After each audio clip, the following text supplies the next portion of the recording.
இங்க ஒரு அப்பா அம்மா இல்லாத பையன் நைட்டு ஃபுல்லா அவன் தங்கச்சி அழுதுட்டே இருக்குன்னு சொல்லிட்டு ஹாஸ்பிட்டல் தூக்கிட்டு போய் காட்டுறான். அங்க இருக்க நர்ஸும் அந்த குழந்தைய செக் பண்ணி பார்த்துட்டு பாப்பாக்கு உடம்புல நல்லாதான் இருக்கு, குழந்தைக்கு பசி எடுக்குது பாட்டு சொல்லிட்டு சொல்றாங்க. இவங்க கிட்ட சுத்தமா காசே இல்ல, என்ன பண்றதுன்னு தெரியாம யோசிச்சுட்டு இருக்கும் போது அங்க போறவங்க ரத்தம் கொடுத்தா எவ்வளவு வேணா காசு தரேன்னு சொல்லிட்டு பேசிட்டு போறாங்க.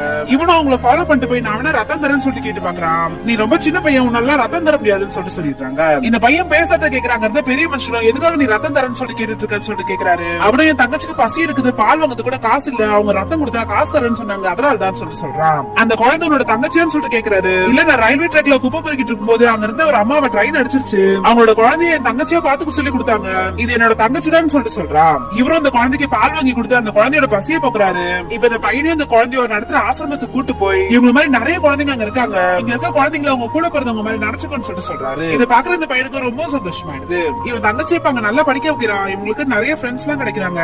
கடைசியில இவன் வளர்ந்ததுக்கு அப்புறம் ஆசிரமத்தை இவனே பாத்துக்க ஆரம்பிச்சிடுறான்.